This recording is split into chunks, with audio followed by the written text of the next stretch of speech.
হিসাব বিজ্ঞানের প্রিয় শিক্ষার্থীবৃন্দ, আশা করি সবাই ভালো আছো। আমরা দেখেছি যে বোর্ড পরীক্ষায় হিসাব বিজ্ঞান বিষয়ে অধিকাংশ স্টুডেন্টদের অল্প নম্বরের জন্য এ প্লাস আসেনি। আমি মনে করি হিসাব বিজ্ঞান বিষয়ে এ প্লাস পাওয়ার জন্য আমাদেরকে এমসিকিউর উপর সর্বাধিক গুরুত্ব দিতে হবে। আমরা বিগত বছরের বোর্ড প্রশ্নগুলো বিশ্লেষণ করে দেখেছি যে হিসাব বিজ্ঞান বিষয়ে 30টি এমসিকিউ প্রশ্নের মধ্যে 15 থেকে 18টি এমসিকিউ ম্যাথ থেকে আসে। তাই এখানে আমাদের এ প্লাস পাওয়ার জন্য এই এমসিকিউর ম্যাথগুলো সম্পর্কে বিশেষ ধারণা থাকতে হবে। আজ আমি হিসাব বিজ্ঞান দ্বিতীয় পত্রের প্রথম অধ্যায় অব্যবসায়ী প্রতিষ্ঠানের এমসিকিউর মধ্যে যে ম্যাথগুলো আসে সেগুলো নিয়ে আলোচনা করতে চাই। আমরা যদি এই অধ্যায়ের ম্যাথগুলো দেখতে চাই তাহলে প্রথমে আমাদেরকে এই অধ্যায় থেকে যে সৃজনশীল প্রশ্নটি আসে সেই সম্পর্কে একটুখানি ধারণা থাকতে হবে। তাহলে আমরা একটু প্রথমে দেখে নিই এখানে যে সৃজনশীল প্রশ্নটি আসে সেটি কেমন। এখান থেকে প্রথমেই একটা উদ্দীপক দেওয়া থাকবে যেটাকে আমরা বলি প্রাপ্তীয় পরিশোধ হিসাব। এই প্রাপ্তীয় পরিশোধ হিসাবের একদিকে থাকবে প্রাপ্তিগুলো আর একদিকে থাকবে পরিশোধগুলো। তারপর অঙ্কের নিচে অথবা উপরে এই 4 থেকে 5টা সমন্বয় দেওয়া থাকতে পারে। তারপরে এখান থেকে যে যে প্রশ্নগুলো পরীক্ষায় আমাদেরকে দিতে হয় তার মধ্যে প্রথম প্রশ্নটা প্রারম্ভিক মূলধন তহবিল নির্ণয় করা। তারপরে আসে আয় ব্যয় হিসাব প্রস্তুত করা। তারপরে আসে উদ্ধৃতপত্র বা আর্থিক অবস্থার বিবরণী। আমরা আরেকটু জানতে হবে যে এই অধ্যায়ে যে ম্যাথ বা সৃজনশীল প্রশ্নটি আসে সেই প্রশ্নটার সাথে 3টি বছরের সম্পর্ক থাকবে। ধরে নিই আমরা 2018 সালের অঙ্ক করছি। আমরা দেখতে পাবো মাঝে মাঝে যে 18 সালের অঙ্ক করছি ঠিক আছে, কিন্তু 2017 সালেরও কোনো এন্ট্রি থাকতে পারে। আবার পরের বছর 2019 সালেরও কোনো এন্ট্রি থাকতে পারে। তাহলে আমরা যে সালের অঙ্কটি করব সেটাকে বলা হয় চলতি সাল। তারপরে এর আগের বছরের কোনো অঙ্ক এন্ট্রি থাকলে সেটাকে আমরা বলবো বিগত বছর। তারপর হচ্ছে পরবর্তী বছরের কোনো এন্ট্রি থাকলে আমরা বলবো পরবর্তী বছর। আমরা একটু জেনেই আমরা এমসিকিউতে চলে যাব। সেটা হচ্ছে এই যে প্রশ্নগুলো 3টা প্রশ্ন স্পেশালি এখানে যেগুলো আসে এর মধ্যে প্রারম্ভিক মূলধন তহবিল নির্ণয় করার সময় আমরা এখানে কোন সালের এন্ট্রিগুলো আনবো। আমরা এখানে সবসময় আনবো প্রারম্ভিক যতগুলো এন্ট্রি আছে অথবা বিগত। প্রারম্ভিক আর বিগত এখানে যদিও একই, তারপরে বলছি যে প্রারম্ভিক শব্দটা অথবা বিগত শব্দটা যেখানেই পাবো সেগুলো প্রারম্ভিক মূলধন তহবিলে চলে যাবে। তারপর আয় ব্যয় হিসাবে যাবে শুধুমাত্র চলতি সালের এন্ট্রিগুলো। তাও বলে রাখি চলতি সালের এন্ট্রিগুলোর মধ্যে যদি ওই বিগত বছর অথবা পরবর্তী বছরের কোনো এন্ট্রি পাওয়া যায় সেগুলোকে এখান থেকে যোগ বিয়োগ করে নিতে হবে। তারপরে উদ্ধৃতপত্র বা আর্থিক অবস্থার বিবরণীতে যাবে শুধুমাত্র চলতি সালের কিছু প্রশ্ন এবং পরবর্তী বছরের কোনো এন্ট্রি থাকবে। দিনাজপুর বোর্ড 2019 সালে যে প্রশ্নটি এসেছিল সেটি আমরা একটু পড়ে নিব আগে। চলতি বছরের চাঁদা প্রাপ্তি 60,000 টাকা, যার মধ্যে 6,000 টাকা হচ্ছে বিগত বছরের এবং 8,000 টাকা পরবর্তী বছরের। তার মানে হচ্ছে এই যে 60,000 টাকা আছে এর মধ্যে 6,000 টাকা আগের বছরের মানে বিগত বছরের এবং 8,000 টাকা হচ্ছে পরের বছরের। এবং চলতি সালেও বলেছে 10,000 টাকা এখনো চাঁদা তারা পায়নি, অনাদায়ী আছে। আমি প্রথমে বলেছিলাম যে এখানে 3 সালের ইনফরমেশন থাকতে পারে। একটা হচ্ছে বিগত সাল, একটা হচ্ছে চলতি সাল, আর একটা হচ্ছে পরবর্তী সাল। আমি আগেই বলেছি যে এখান থেকে যত ধরনের কোশ্চেনই আসুক না কেন আমাদের প্রারম্ভিক মূলধন তহবিলে কি যায় সেটা জানতে হবে। প্রারম্ভিক মূলধন তহবিলে যাবে বিগত সালের কোনো এন্ট্রি থাকলে সেটা। তারপরে যদি বলে আয় ব্যয় হিসাবের কথা, তাহলে চলতি সালে যে প্রশ্নটা আসবে সেটা। এখানে আমাদের যে প্রশ্নটা চাইছে সেটা হচ্ছে আয় ব্যয় হিসাবে কত যাবে। তাহলে আমরা যদি আয় ব্যয় হিসাবে কত যায় সেটা যদি বের করতে চাই, তাহলে প্রথমেই চাঁদা যত টাকা প্রাপ্তি ঘটেছে সেটা প্রথমে আমরা লিখে নিব যে চাঁদা প্রাপ্তি,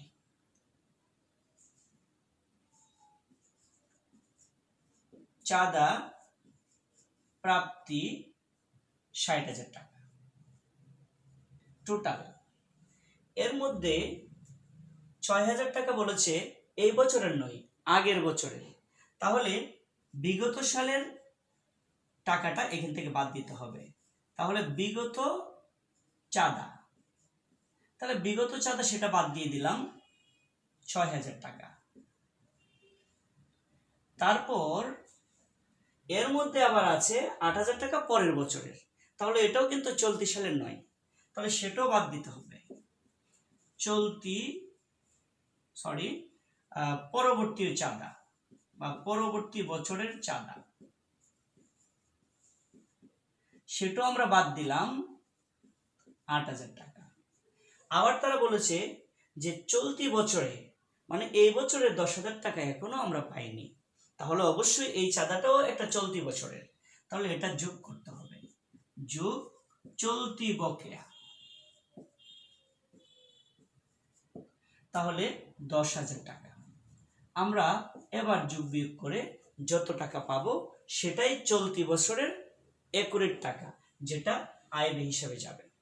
তাহলে আমরা উত্তর পাবো ৫৬,০০০ টাকা।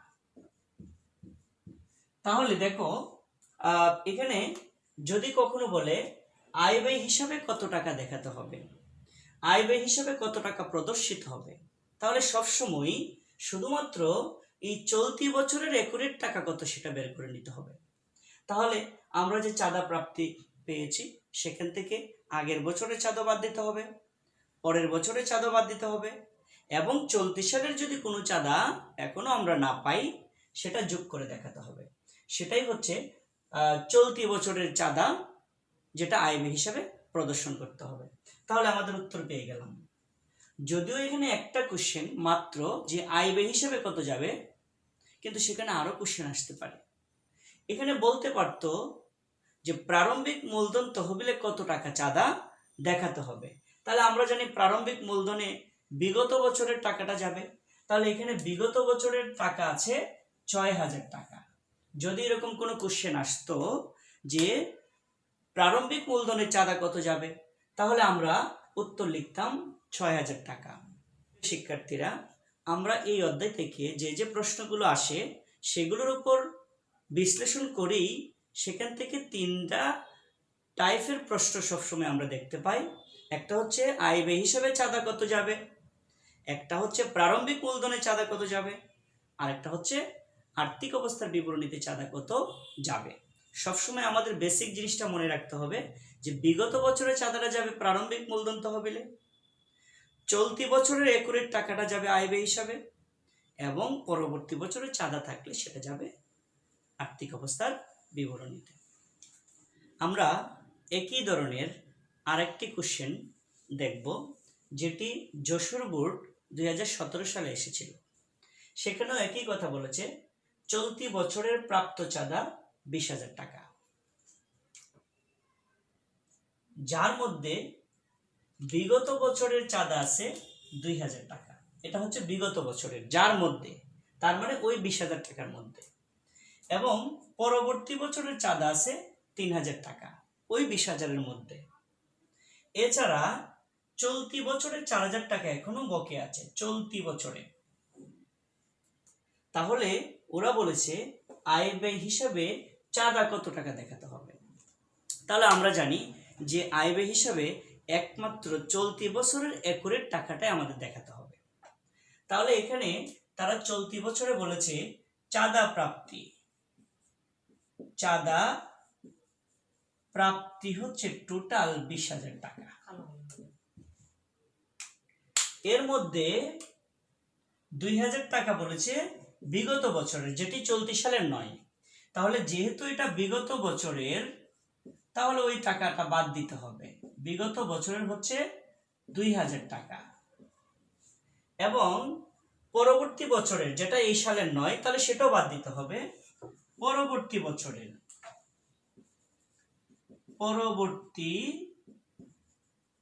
বছরের সেটিও হচ্ছে, এখানে হচ্ছে 2000 টাকা। পরবর্তী বছরের যেটি, সেটি হচ্ছে 3000 টাকা, সেটিও আমাদেরকে বাদ দিতে হবে। তারপরে বলেছে যে চলতি বছরে 4000 টাকা এখনো তারা পায়নি, বকে আছে, যেটি এই বছরের টাকা। তাহলে এই বছরের টাকা আমাদের এই বছরের টাকার সাথে আনতে হবে। 4000 টাকা, তাহলে আমরা যোগ বিয়োগ করে যে টাকাটা পাবো সেটা হচ্ছে 24,000 মাইনাস 5,000, তাহলে হবে 19,000 টাকা।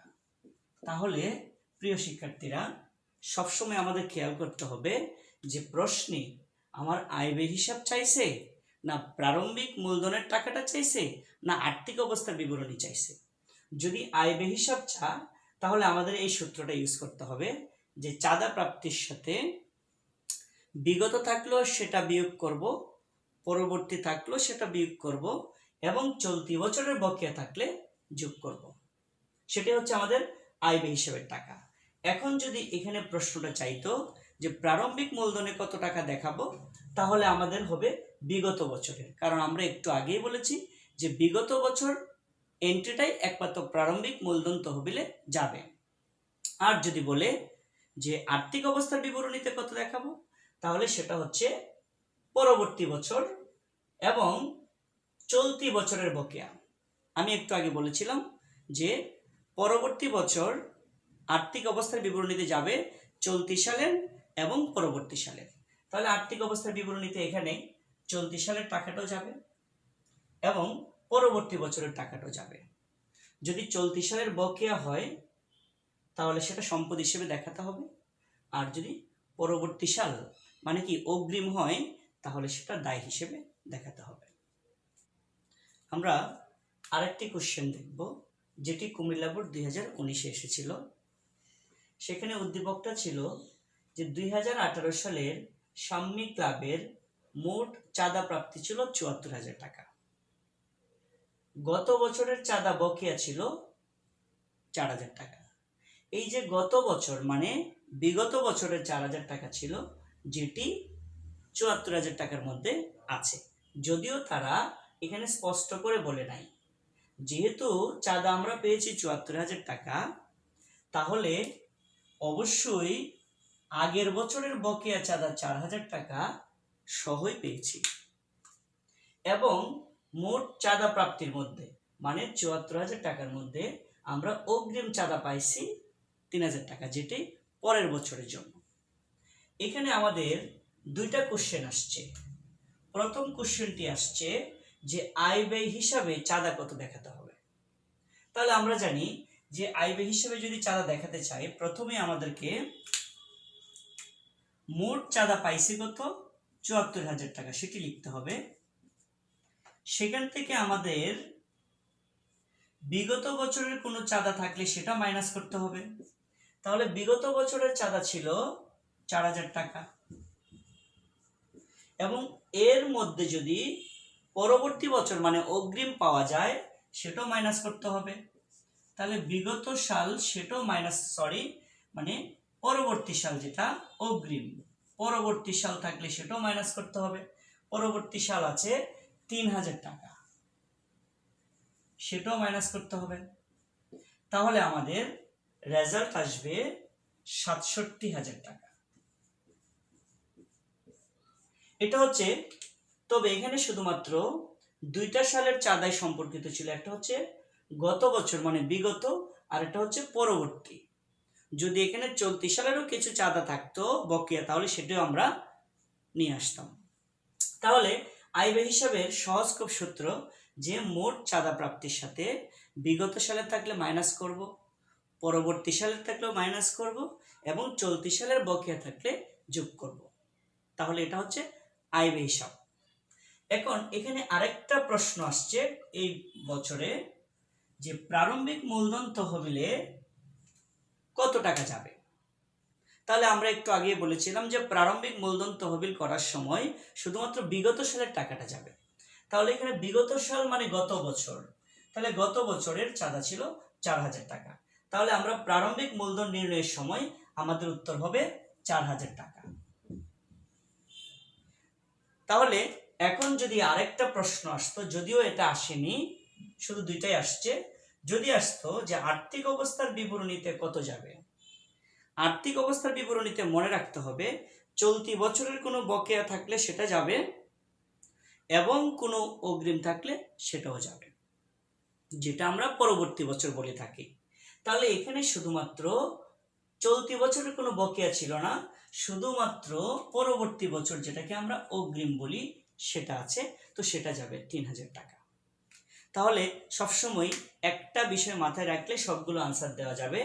যদি বলে যে আয় ব্যয় হিসাব, তাহলে চাঁদা প্রাপ্তির সাথে বিগত থাকলো মাইনাস, পরবর্তী থাকলো মাইনাস, এবং চলতি সালের বকেয়া থাকলে প্লাস। এবং যদি বলে প্রারম্ভিক মূলধনে কত যাবে, তাহলে শুধুমাত্র বিগত সাল। যদি বলে আর্থিক অবস্থার বিবরণীতে কত যাবে, তাহলে চলতি সালের বকেয়া এবং পরবর্তী সালের টাকাটা যাবে। আমরা আরেকটি প্রশ্ন যেটি বরিশাল বোর্ড 2019-এ আসছে, সেটা আমরা একটু পড়তে চাই। উষা স্মৃতি সংঘের সদস্য সংখ্যা 100 জন। একটু ভিন্ন টাইপ, সেটা হচ্ছে সদস্য সংখ্যা দেওয়া আছে 100 জন। সদস্যরা প্রত্যেকেই প্রতি বছর 150 টাকা করে চাঁদা দেয়। প্রত্যেক বছর 150 টাকা করে তারা চাঁদা প্রদান করে। চলতি বছরে তারা 12,800 টাকা চাঁদা পেয়েছে, যার মধ্যে বিগত বছরের আছে 1,900 টাকা এবং পরবর্তী বছরের আছে 2,800 টাকা। এখানেও দুটি প্রশ্ন এসেছে। প্রথম প্রশ্নটা তারা বলেছে চলতি বছরের চাঁদা কত টাকা দেখাতে হবে। আমরা এর আগে বলেছিলাম যে মোট চাঁদা প্রাপ্তির সাথে বিগত থাকলো মাইনাস, পরবর্তী থাকলো মাইনাস, এবং চলতি সালের বকেয়া থাকলে প্লাস, সেটাই হচ্ছে চলতি বছরের চাঁদা, যেটাকে আমরা আয় ব্যয় হিসাব বলি। তো যদি কোনো অঙ্কের মধ্যে সদস্য সংখ্যা দেওয়া থাকে, তাহলে চলতি বছরের চাঁদা অথবা আয় ব্যয় হিসাবে চাঁদা কত যাবে সেটা বের করার জন্য সবসময় সদস্য সংখ্যা হচ্ছে 100 জন, সদস্য সংখ্যা হচ্ছে 100 জন ইন্টু প্রত্যেকেই চাঁদা দিবে প্রতি বছর 150 টাকা। তাহলে আমাদের টোটাল চাঁদা হবে 15,000 টাকা। এইভাবে আমাদেরকে বের করতে হবে যদি সদস্য সংখ্যা দেওয়া থাকে। তাহলে সদস্য সংখ্যা দেওয়া থাকলে সবসময় মনে রাখবো টোটাল সদস্য সংখ্যার সাথে প্রত্যেকেই যত টাকা করে চাঁদা দিবে সেটা গুণ করে আমরা পেয়ে যাব চলতি বছরের চাঁদা অথবা আয় ব্যয় হিসেবে চাঁদা কত দেখাতে হবে। তাহলে আমরা এভাবে চলতি বছর বা আয় ব্যয় হিসেবে চাঁদাটা বের করে নিব। আরেকটা প্রশ্ন বলেছে যে পরবর্তী বছরের চাঁদা কিভাবে হিসাবভুক্ত হবে, মানে কোন কোন জায়গায় আমাকে হিসাব করতে হবে। আমরা জানি পরবর্তী বছরের চাঁদা একবার আমরা চলতি বছরের চাঁদা বের করার সময় বা আয় ব্যয় হিসাবে চাঁদা বের করার সময় মাইনাস করি। তাহলে এই যে লিখেছে আয় ব্যয় হিসাবে প্রাপ্ত চাঁদা থেকে বিয়োগ করতে হবে, যেটা একটু আগে বলেছিলাম যে মোট চাঁদা প্রাপ্তির সাথে বিগত থাকলো মাইনাস, পরবর্তী থাকলো মাইনাস, চলতি সালের বকেয়া থাকলে প্লাস। তাহলে একটা জিনিস আমরা পাইলাম যে পরবর্তী থাকলেও মাইনাস, কোথা থেকে, যে আয় ব্যয় হিসাবে মোট চাঁদা থেকে। তাহলে আমাদের এটাতে হিসাবভুক্ত হবে। তারপর বলেছে মূলধন তহবিলে নির্ধারণে বিয়োগ হবে। আমরা জানি যে পরবর্তী বছরের চাঁদা কোনোদিনও মূলধন তহবিলে যায় না, কারণ মূলধন তহবিলে একমাত্র বিগত বছর যায়, তাহলে এটাতে হবে না। তারপর আমি বলেছিলাম যে পরবর্তী বছরের চাঁদাটা আরেকটা কোথায় যাবে, আর্থিক অবস্থার বিবরণীতে। তাহলে আর্থিক অবস্থার বিবরণীতে দায় হিসেবে দেখাতে হবে। তাহলে আমাদের এখানে উত্তর হবে 1 এবং 3। আশা করি প্রিয় শিক্ষার্থী বন্ধুরা আজকে যে 4টি অবজেক্টিভ নিয়ে আলোচনা করলাম সেই অবজেক্টিভগুলো আকারে প্রতি বছর প্রত্যেকটি বোর্ডে এরকম প্রশ্ন সবসময় আসে।